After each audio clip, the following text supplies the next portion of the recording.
Okay, so now we can get a little bit positive because, with all the two negative stories that we had in regards to the trans community, we do have some positive trans news. Shout out to Chester Bennington, whose child, Draven, just came out over the weekend as transgender. So, we have one kid who's been, shout out to the Bennington family, because we got one of his kids was dragging Linkin Park for the shenanigans they've been doing over there by hiring that damn Scientologist to replace their father who, unalived himself. And now we have one of his kids coming out as trans. And when I saw the picture of him as a kid, now a she, on the left, it was giving me very much like, yeah, Chester, you got a child as part of the Levitical community.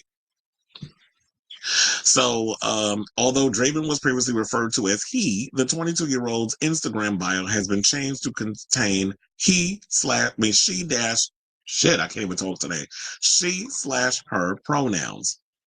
Chester welcomed Draven with his first wife, Samantha Olet, whom he was married to from 1996 until their eventual divorce in 2005. Now, the rock star committed unalived themselves, almost said the other word, by sewn around their neck, and they've been dangling from the ceiling, basically. So y'all can figure out what the unalivation is. In 2017, at the age of 41, but remains warmly remembered by his family, including Draven. Now, this Friday, Draven unveiled a gender transition process that began last August and includes hormone replacement therapy. Now she says, as today is a day to celebrate love and what love truly means, whether it's for a partner, family, or ourselves, I thought it would be a perfect time to show some love to myself. She began the message.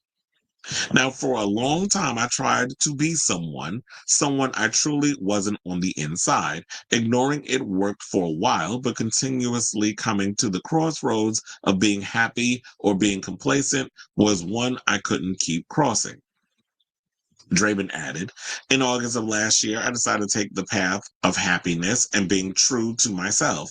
I came out as transgender and started hormone replacement therapy, and it has been the best decision I've ever made in my life. The showbiz legacy continued. I do have to say I'm very blessed to be able to do this, as well as having a very supportive family and friends. Draven went on and said, I love each and every one of you who have shown me nothing but love and respect and see me for who I truly am. Now, turning to Samantha, she wrote, especially Mom, you've always unconditionally loved me. I'm so blessed to be your child. I love you to the moon and back. Now, the TV personality concluded her message. Wait, Draven's a TV personality? I had no idea. Because I'm like, I've never seen them in anything. So I wasn't even aware. So yeah, that's their Instagram. Where was I? Oh, so underneath the message, the comments were where they said the TV personality concluded her message with all the support and love I received. I built the strength to love myself. This is why I'm choosing to no longer hide who I am. Love is love. Happy Valentine's Day. And I love the fact that, on Valentine's Day, she chose to be like, you know what? I love me. I love myself. Because, in the wise words of an legendary drag queen, if you can't love yourself, how in the hell are you gonna love somebody else? So I love the fact that Draven came out and was, well, I wonder what their new name will be once they fully transition, because we don't know if they're going to change their name or not. So some people did jump into the comments and sent, a lot of positive comments saying, I'm so proud of you. She what is this? Oh, Samantha's reaction. That's her mother. Sorry. She went and said the following, I'm so proud of you. I love you with all my heart and soul. You're my favorite human on the planet. I just want you happy and healthy forever and always. So, and there's this photo right here, which is like the full article of the letter in what Draven put out there.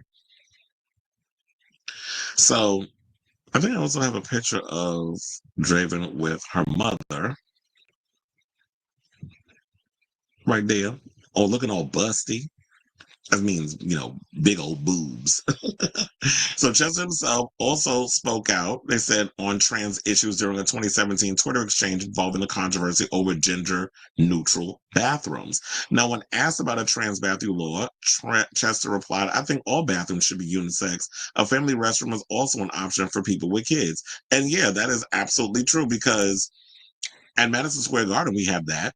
One thing is we cannot discriminate against people, so they always let the us who work in guest services know that it's like, yeah, depending on, I think also if there's a certain show that's going on and it is overwhelmingly more female than male, they'll be like, oh, well, anybody could use the bathroom. And then there'll be times when it's like, yeah, gender neutral. People choose to want to use whichever bathroom they want to use, then that's great. We also have family bathrooms. So, and a lot of people do choose to use the family bathroom. So there is no discrimination when it comes to people who come to Madison Square Garden and they want to use the bathroom. So I totally agree with that. It's like, well, wait a minute, aren't bathrooms unisex when you in your house?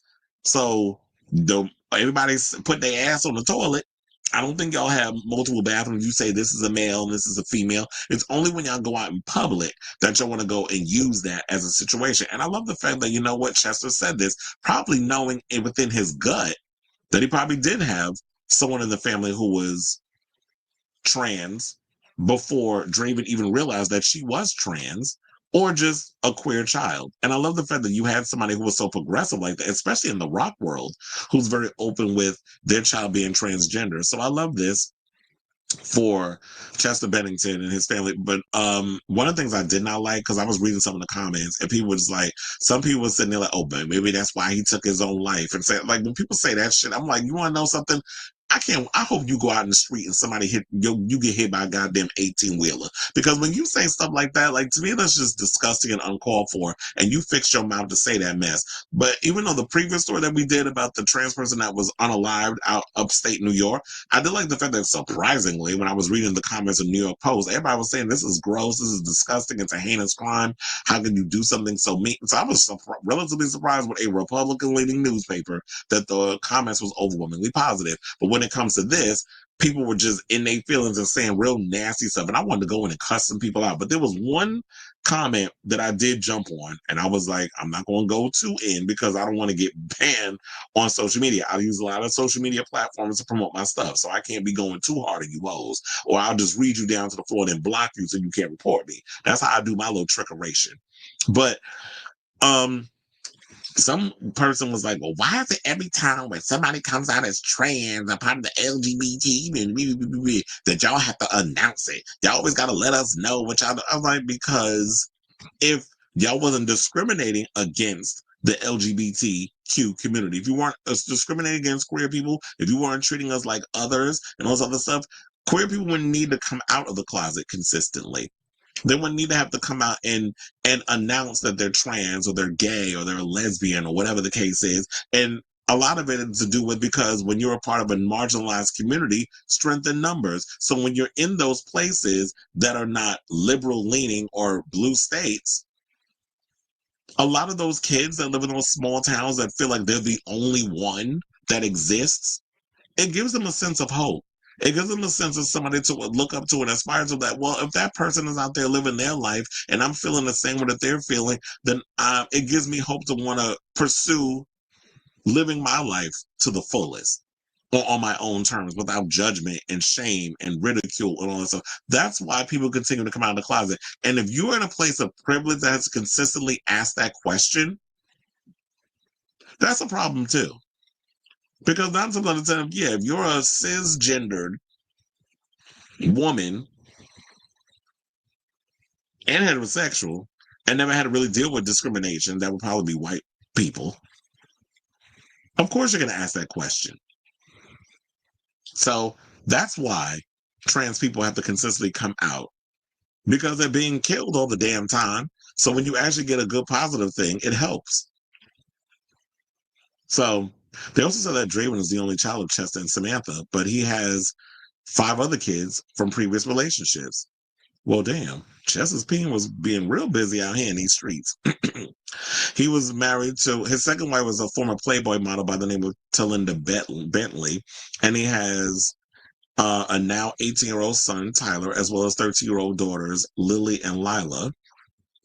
He also has a son named Jamie, who's 28. That's the one that's been very vocal about Linkin Park and all the other drama that's going on with them, with his ex Elka Brand. And he also adopted Elka's 27-year-old son Isaiah from another relationship. So there's that. And so I just want to say, you know what? Shout out to Draven and Living in Your Truth. And shout out to Chester Bennington. I was such a huge fan of Linkin Park. I can't listen to the new music from them in regards to all of that. But I say all this to say, what do y'all think of this story regarding Chester Bennington's child coming out as a trans woman? Whatever your thoughts are, let me know in the comments down below.